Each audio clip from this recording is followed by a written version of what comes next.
चलिए आगे बढ़ते हैं। आज मार्केट महारथी में हमारी मेहमान हैं प्रतीक्षा दफ्तरी, को फंड मैनेजर एक्विटास। प्रतीक्षा, गुड मॉर्निंग, बहुत बहुत शुक्रिया हमें समय देने के लिए। आपका स्वागत है 18 स्वदेश में। हमारी बातचीत एक ऐसे दिन हो रही है जहां हमने 2 दिन की ज़बरदस्त तेज़ी बाजार में देखी। स्टेट इलेक्शन के आउटकम को कह लीजिए, स्ट्रॉन्ग जीडीपी का आउटकम देख लीजिए, यूएस में संकेत कि शायद रेट्स पीक हो गए, सबका मिश्रण हुआ और एक बड़ी रीरेटिंग का काइंड ऑफ मूव देखी। यहां से 6 से 12 महीने के लिए इंडियन स्टॉक्स का आउटलुक आपके हिसाब से, अर्निंग्स, रेट्स की ट्रैजेक्टरी, जिस हिसाब से पॉलिटिकल स्टेबिलिटी के संकेत आ रहे हैं, मिला के कैसी दिखाई दे रही है आपको? आई थिंक इकोनॉमी अपना बहुत स्ट्रॉन्ग पोजीशन पे है। जैसे आपने बताया कि जितने भी नंबर्स आए हैं, जीडीपी ग्रोथ है, जीएसटी कलेक्शंस है, अपना इन्फ्लेशन नंबर्स है, सारा बहुत स्ट्रॉन्ग इंडिकेशन देता है कि इकोनॉमी बहुत स्ट्रॉन्ग चल रहा है। आई थिंक जो टू व्हीलर के नंबर्स आए उस हिसाब से भी लग रहा है कि उधर भी काफी थोड़ा बेटर हो सकता है अभी। तो इकोनॉमी पॉइंट ऑफ व्यू से बहुत स्ट्रॉन्ग इंडिकेशन है। आई थिंक स्टेट इलेक्शन का आपने बताया कि जो भी आउटकम आया, जनता ने वोट किया है ग्रोथ के लिए, उन्होंने कॉन्फिडेंस बढ़ाया है, मार्केट्स का स्टेबिलिटी, पॉलिटिकल स्टेबिलिटी नजर आई।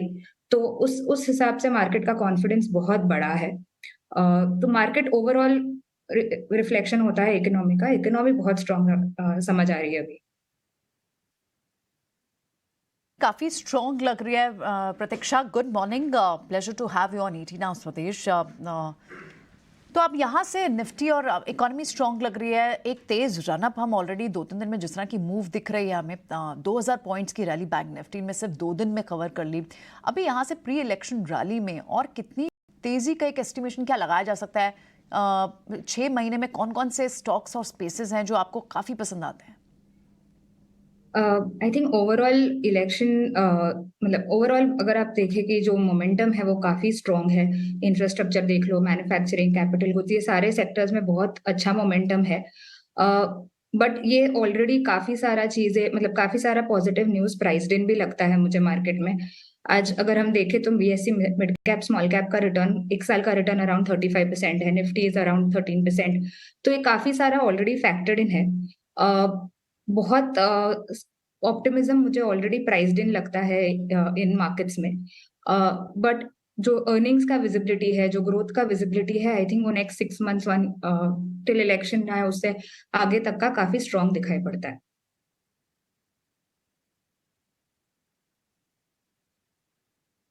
अच्छा, एक और चीज़ प्रतीक्षा आपसे हमको समझनी है, वो जरा कैपिटल गुड्स को है। अब लोग ये कह रहे हैं, कल हमारे साथ जुड़े थे कोटक के एक फंड मैनेजर थे पहले, अभी लेकिन वो कोटक नहीं देखते, तो वो ये कह रहे थे कि अब मैन्युफैक्चरिंग ना एक नई थीम बनने जा रही है इंडिया के अंदर। हो सकता है आने वाले दिनों में मैन्युफैक्चरिंग में जॉब और मैन्युफैक्चरिंग को लेकर गवर्नमेंट काफ़ी एग्रेसिव हो।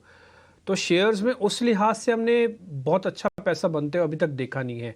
अगले 2-4 साल के लिए मैन्युफैक्चरिंग में ज़्यादा पैसे का क्वांटम को शिफ्ट कर दें क्या? मैन्युफैक्चरिंग में अगर देखें तो एक्चुअली एक बहुत बड़ा मैक्रो शिफ्ट दिखाई दे रहा है।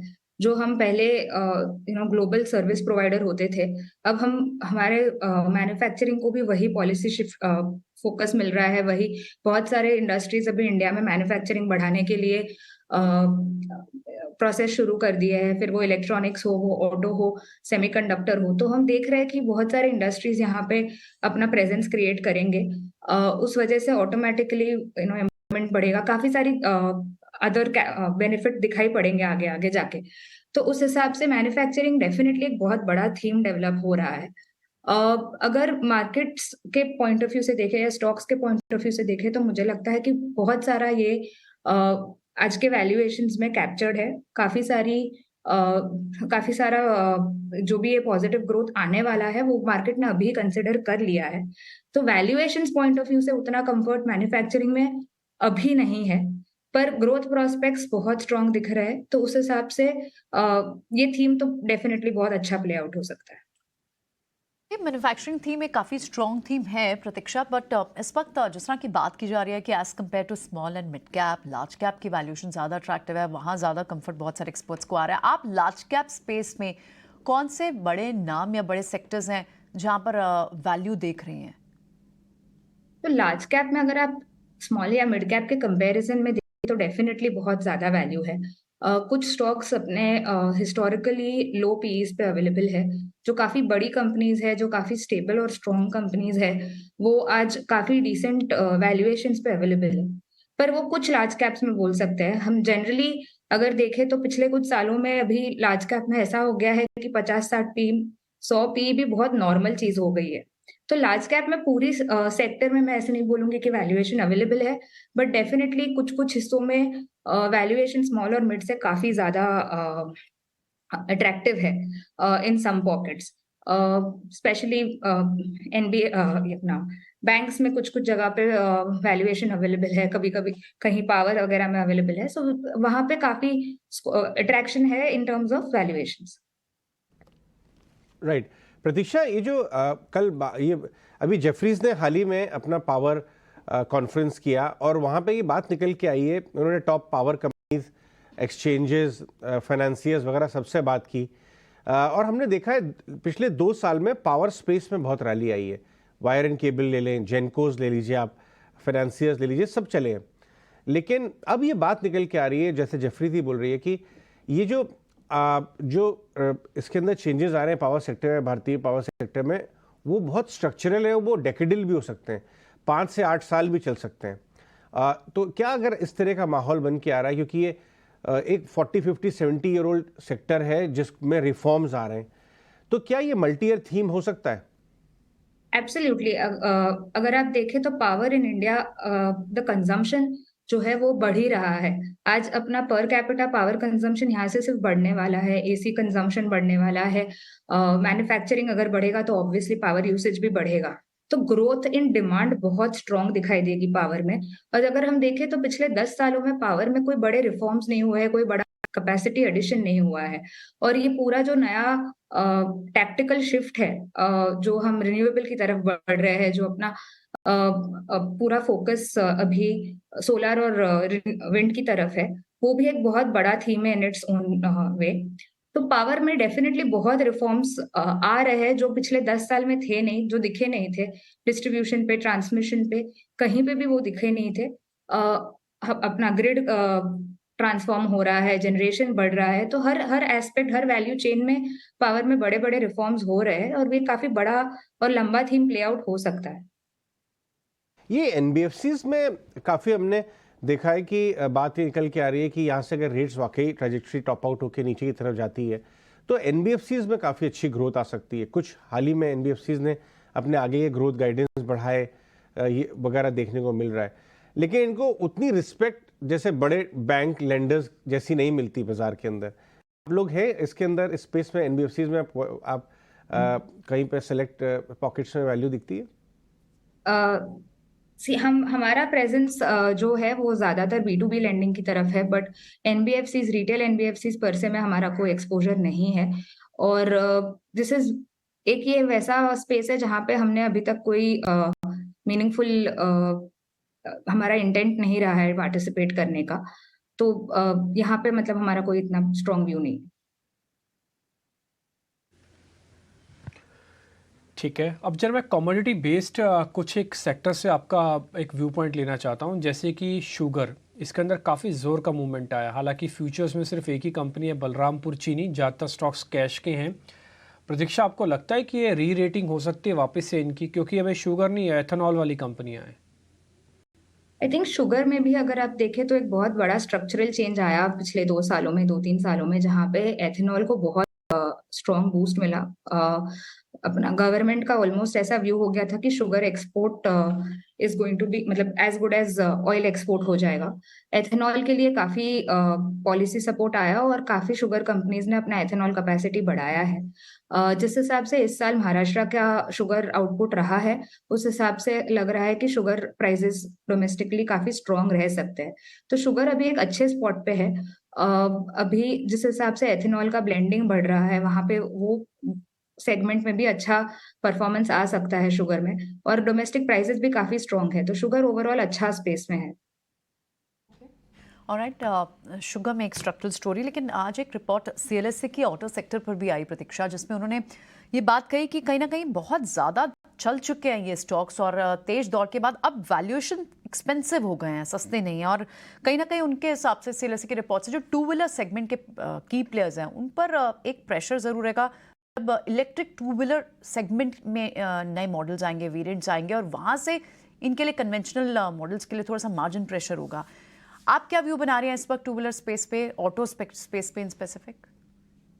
आई थिंक वैल्यूएशन अगर आप देखें तो ओवरऑल मार्केट में ही काफी हाई है। इन जनरल अभी मुझे ऐसे लगता है कि मार्केट ने काफी सारे पॉजिटिव न्यूज, काफी सारे पॉजिटिव ट्रिगर्स को फैक्टर इन कर लिया है। तो मार्जिन ऑफ सेफ्टी जो हम बोलते हैं वो मार्केट में फिलहाल बहुत कम अवेलेबल है। तो ये चीज मतलब कंपनीज हमें पता है कि अच्छा कर लेंगे, उनके अर्निंग्स अच्छे आ जाएंगे, फिर वो ऑटो सेक्टर हो, ऑटो एंग हो, ईवी प्लेज हो, ये होगा। बट जब स्टॉक प्राइस की बात करें तो आई थिंक मैं भी अग्री करती हूँ कि वैल्यू मार्जिन ऑफ सेफ्टी अभी कम नजर आ रहा है, हर हिस्से में मार्जिन ऑफ सेफ्टी नहीं है।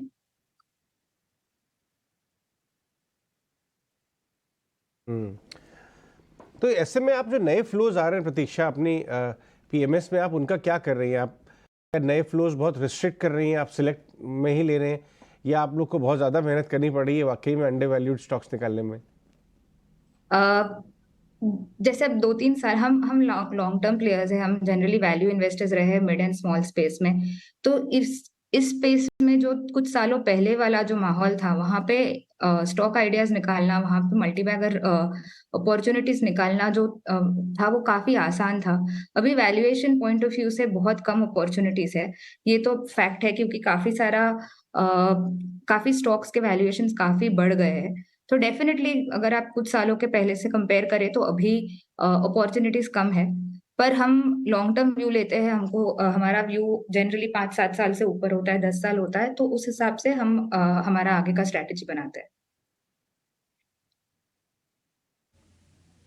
ठीक है प्रतीक्षा, ये फर्टिलाइजर स्टॉक्स या केमिकल स्टॉक्स पे आपका टेक क्या है?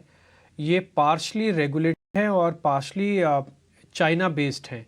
इनका अपना डिमांड सप्लाई सो है, वो तो सभी कंपनीज का होता है, बट इनमें दो क्रिटिकल पार्ट है। जो प्राइवेट वाले हैं वो चाइना को देखते रहते हैं और जो सरकार वाले हैं वो सरकार को देखते रहते हैं। आई थिंक ये स्पेस में चाइना एक बहुत बड़ा फैक्टर प्ले करता है, और डेफिनेटली हम देख रहे हैं कि चाइना में बहुत तकलीफें इंटरनल इकोनॉमी में चल रही है। तो बहुत सारे केमिकल्स में काफी ज्यादा डंपिंग इंडिया में हो रही है, उसके कारण इंडियन केमिकल स्पेस में बहुत प्रॉब्लम्स है फिलहाल। काफी प्राइस प्रेशर भी है उनके कमोडिटीज पे, और ये सरासर उनके रिजल्ट्स में भी दिखाई पड़ता है। तो आई थिंक वहां पे थोड़ा शॉर्ट टर्म वाइज तो पक्का दिख रहा है कि अभी तक कोई रिवाइवल स्कोप नहीं है। सो वहां पे अर्निंग्स विजिबिलिटी में थोड़ा इशू तो है बिकॉज ऑफ चाइना। राइट। सो प्रतीक्षा, कोई ऐसा सेक्टर भी है जो इस वक्त अवॉइड करना चाहिए? वैल्यूएशंस, आई थिंक हमारा हम बहुत स्ट्रॉन्ग व्यू रखते हैं हम वैल्यूएशंस को लेके, और पिछले कुछ सालों में हमने देखा है 50-60 मल्टीपल बहुत इजीली कंपनीज को मिलते हैं। एंड ये वो मार्केट का वो हिस्सा है जहाँ पे सबसे ज्यादा डाउनसाइड रिस्क रहता है। तो डेफिनेटली अगर मार्केट्स का इतना अच्छा रन रहा है, इतना अच्छा रैली रहा है ये साल, तो अगर बहुत हाई वैल्यूएशन जोन है तो हमारा डिस्कम्फर्ट रहता है। आई थिंक एसएमई स्पेस पे भी बहुत ज्यादा इरेशनल वैल्यूएशन वाला फीलिंग है, बिकॉज अभी कल ही पढ़ा कि 1 ट्रिलियन हो गया है एसएमई आईपीओ का वैल्यूएशन। सो ये वैल्यूएशन सब समझ के बाहर है, एंड यहाँ पे रिस्क हाई लगता है मुझे। ठीक है, बहुत बहुत शुक्रिया प्रतीक्षा आज समय देने के लिए और हमारे सारे सवालों के जवाब देने के लिए, अपना व्यू हमारे साथ शेयर करने के लिए बहुत बहुत शुक्रिया। Thank you.